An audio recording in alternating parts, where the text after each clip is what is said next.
Hi guys, welcome to ஒரு பக்கம் சமையல். இது வீட்டில் செஞ்ச பன்னீர் 1 லிட்டரில் 1/4 கிலோ பன்னீர் வந்திருக்கு. ஸோ பன்னீர் ஃப்ரை பண்ண போகணும். அதுக்கு கடலை மாவு, அரிசி மாவு, கார்ன்ஃப்ளவர், கொஞ்சமாக மைதா, மிளகாத்தூள், இஞ்சி பூண்டு பேஸ்ட்டு, பெப்பர், கொஞ்சமாக சீரகம், கொஞ்சம் லெமன் பிழிஞ்சு விட்டுக்கலாம். இதோட கொஞ்சம் எண்ணெய் சேர்த்து மிக்ஸ் பண்ணி தனியாக எடுத்து வச்சுக்கலாம். இப்போது கேரட் ரைஸ் பண்ணுறதுக்கு ஒரு பாத்திரத்தில் எண்ணெய், கடுகு, உளுத்தம்பருப்பு, கடலைப்பருப்பு, சீரகம், காஞ்ச மிளகாய், பச்சை மிளகாய், ஆனியன், பெரிய சைஸ் ஆனியன், இஞ்சி பூண்டு நசுக்கி போடுங்க. கொஞ்சமாக கருவேப்பிலை சேர்த்து நல்லா வதக்கிட்டு துருவி வச்சுருக்க கேரட்டையும் முழு சேர்த்து நல்லா மிக்ஸ் பண்ணிடலாம். தேவையான அளவுக்கு உப்பு சேர்த்துக்கலாம்.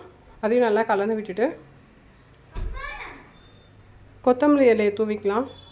இப்போ ஒரு பேனில் கொஞ்சமாக எண்ணெய் ஊற்றி காய்ச்சிட்டு வேர்க்கடலையை வறுத்து இதோடு சேர்த்து மிக்ஸ் பண்ணிவிட்டு ஆல்ரெடி வடித்து வச்சுருக்கிற சாதம் அது கொஞ்சம் ஆறுனதுக்கப்புறமா அதையும் உள்ளே சேர்த்து நல்லா மிக்ஸ் பண்ணி எடுத்துட்டோம் அப்படின்னா நம்மளோட சூப்பரான கேரட் ரைஸ் ரெடி ஆயிடுச்சு. ஸோ இது குழந்தைங்களுக்கு ரொம்பவே ஹெல்த்தியும் கூட. ஸோ கண்டிப்பாக நீங்கள் வாரத்தில் ஒரு நாள் செஞ்சு கொடுக்கலாம்.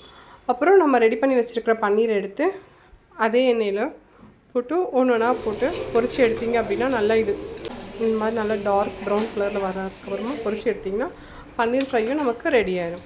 So carrot rice and paneer fry கண்டிப்பாக ட்ரை பண்ணுங்கள். நெக்ஸ்ட் வீடியோவில் பார்க்கலாம். பாய், டாடா.